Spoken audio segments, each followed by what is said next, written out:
भाई राघव और छोटा भाई मोहित दोनों बचपन से एक दूसरे के बिना अधूरे थे। खेतों में खेलना, तालाब में कूदना और हर साल होली पर सबसे पहले एक दूसरे को रंग लगाना, यही उनकी दुनिया थी। गांव की गलियों में जब भी होली आती तो ढोल की आवाज, गुजिया की खुशबू और रंगों की बारिश पूरे माहौल को जादुई बना देती। उनके पिताजी कहते थे, बेटा, होली सिर्फ रंगों का त्योहार नहीं, ये मन के मैल को धोने का दिन है। लेकिन समय हमेशा एक जैसा नहीं रहता। जब राघव 10 साल का था और मोहित 8 साल का, तब की होली पूरे गांव में मशहूर थी। दोनों ने मिलकर अपने दोस्तों के साथ पिचकारियों की सेना बनाई थी। उस साल उन्होंने ठान लिया था कि गांव के सबसे गुस्सैल बुजुर्ग चौधरी काका को भी रंग लगाएंगे। सब डरते थे चौधरी काका से, लेकिन राघव ने मोहित से कहा, डरना नहीं, आज होली है, आज सबको रंग लगेगा। दोनों ने दौड़कर चौधरी काका को गुलाल लगा दिया। पहले तो काका गुस्सा हुए, फिर हंस पड़े। अरे शैतानों, तुम दोनों ने तो मेरा भी बचपन याद दिला दिया। उस दिन से दोनों भाइयों की जोड़ी पूरे गांव में मिसाल बन गई। साल बीतते गए। राघव पढ़ाई में तेज था और शहर जाकर नौकरी करने लगा। मोहित ने गांव में रहकर खेती संभाल ली। शुरुआत में सब ठीक था, लेकिन धीरे धीरे पैसों और जमीन को लेकर मतभेद शुरू हो गए। एक दिन खेत की मेड़ को लेकर दोनों में बहस हो गई।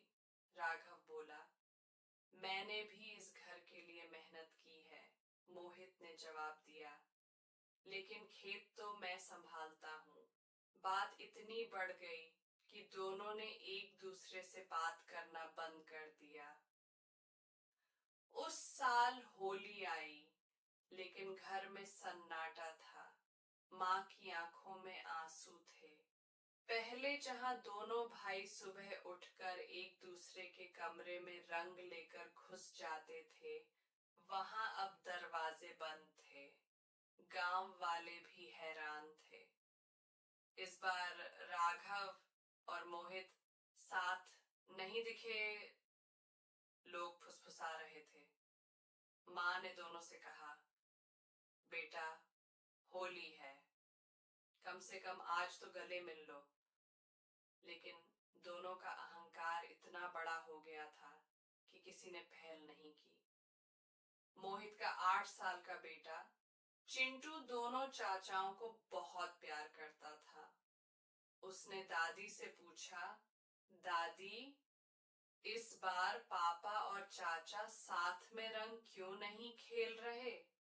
दादी ने आंसू पोंछते हुए कहा, बेटा, कभी कभी बड़े लोग छोटी छोटी बातों में दिल तोड़ लेते हैं।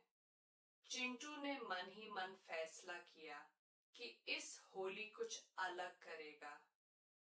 ढोल की आवाज गूंज रही थी।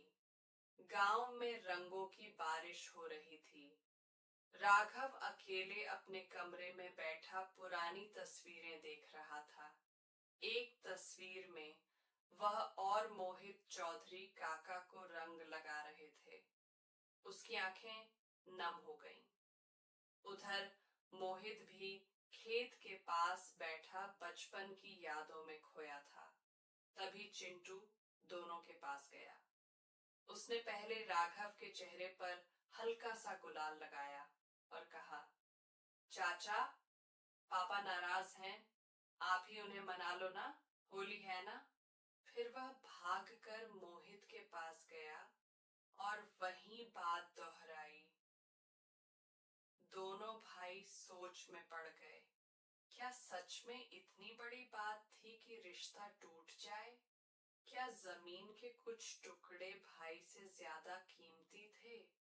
माँ की आवाज फिर गूंजी, बेटा, रिश्ते बचा लो, पैसे फिर आ जाएंगे। गांव के चौक पर होलिका दहन हो रहा था। पूरा गांव इकट्ठा था, पर सबकी नजर एक ही चीज पर थी, क्या दोनों भाई साथ आएंगे? अचानक राघव आगे बढ़ा। उसके हाथ में गुलाल था। वह धीरे धीरे मोहित के पास पहुंचा।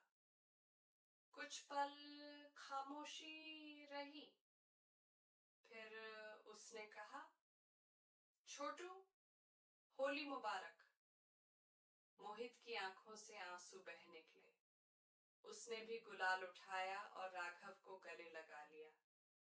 पूरा गांव तालियों से गूंज उठा। माँ दूर खड़ी रोते रोते मुस्कुरा रही थी। उस दिन दोनों भाइयों ने फैसला किया कि जमीन और पैसों की बात बाद में करेंगे, पहले रिश्ते संभालेंगे। राघव ने कहा, मुझे माफ कर दे भाई। मोहित बोला, गलती मेरी भी थी। चिंटू खुशी से उछल पड़ा। अब हर साल ऐसे ही होली खेलेंगे। गांव में फिर वही पुरानी होली लौट आई। हंसी, गले मिलना और सच्चा प्यार। होली सिर्फ रंगों का त्योहार नहीं, ये दिलों को जोड़ने का दिन है। रंग तो एक दिन में उतर जाते हैं, लेकिन रिश्तों का रंग जिंदगी भर रहता है। अगर आपको ये प्रेरणादायक कहानी पसंद आई हो, तो हमारे चैनल को लाइक, सब्सक्राइब और शेयर जरूर करें, ताकि ऐसी ही दिल को छू लेने वाली कहानियां हम आपके लिए लाते रहें।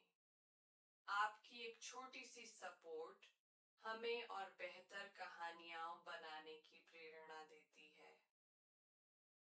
रंगों की असली खूबसूरती चेहरे पर नहीं, दिलों के मिलन में होती है। और जिस घर में भाईचारा हो, वहां हर दिन होली होती